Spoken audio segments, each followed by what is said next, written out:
তো বন্ধুরা তোমরা দেখতেই পারছো মাকে আজকে বিসর্জন দিচ্ছে।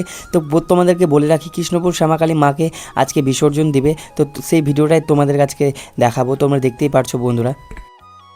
তারপর তোমরা দেখতেই পারছো এই খাতাতে লেখা আছে মায়ের অলংকারগুলো, যেগুলো মাকে আনার সময় পড়াচ্ছিল সেই অলংকারগুলো এখানে লেখা আছে খাতাতে। তো তোমরা দেখতেই পারছো তারপর মাকে বিসর্জন দেওয়ার আগে এই যে মায়ের যে অলংকারগুলো সেগুলো সব খুলে নিচ্ছে। রূপো সোনা সব এখানে একসাথেই আছে। এই যে তোমরা দেখতেই পারছো বন্ধুরা, কুমোরটুলির লোকেরা আমাদের খুব সেফটিতে খুব সুন্দরভাবে এখানে খুলে নিচ্ছে মায়ের অলংকারগুলো। তারপর তোমাদের দেখাবো।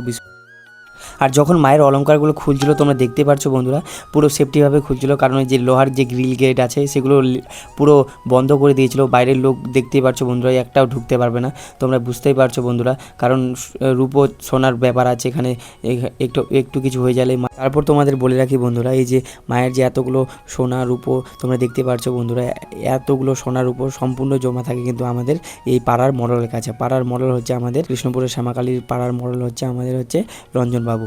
তো তার কাছে জমা থাকে। তোমরা দেখতে পারছো বন্ধুরা, এখন খুলে নেওয়া হচ্ছে সম্পূর্ণ, তোমরা দেখতে পারছো। আর তোমরা যদি এই ধরনের ভিডিও পেতে চাও তাহলে আমার চ্যানেলটাকে তোমরা অবশ্যই সাবস্ক্রাইব করে দিও। আর বন্ধুরা তোমরা ফেসবুক থেকে দেখে থাকলে অবশ্যই পেজটাকে ফলো করে দিও, কারণ এরকম নতুন নতুন ভিডিও যখনই আসবে আমার এই পেজে আমি আপলোড করব। তো তোমরা ভিডিওটা পুরোপুরি দেখতে থাকো।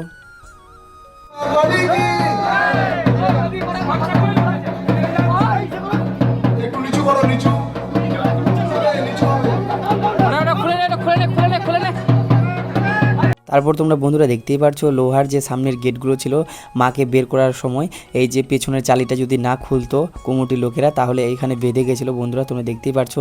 তারপরে পেছনে যে মায়ের যে চালিটা আছে সেই চালিটাকে এক্সট্রাভাবে খোলানো যায়, তো এটাই করছে ওরা। তোমরা দেখতেই পারছো বন্ধুরা, চালিটাকে এখন খুলে মাকে তারপরে বের করবে।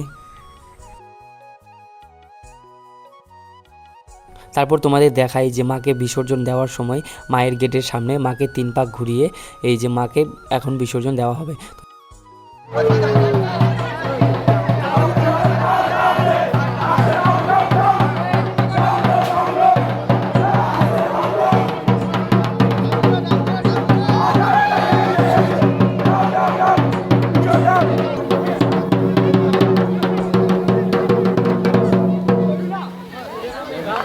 তারপর তোমরা দেখতেই পারছো বন্ধুরা মাকে নিয়ে যাওয়া হচ্ছে মায়ের রাস্তা দিয়ে।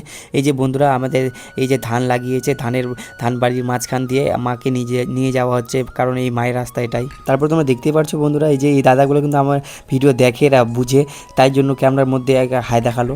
তারপর বন্ধুরা ভিডিওটা এখানেই শেষ করছি, দেখা হচ্ছে তোমাদের সাথে পরবর্তী ভিডিওগুলোতে। তোমরা সবাই ভালো থেকো, সুস্থ থেকো, টাটা।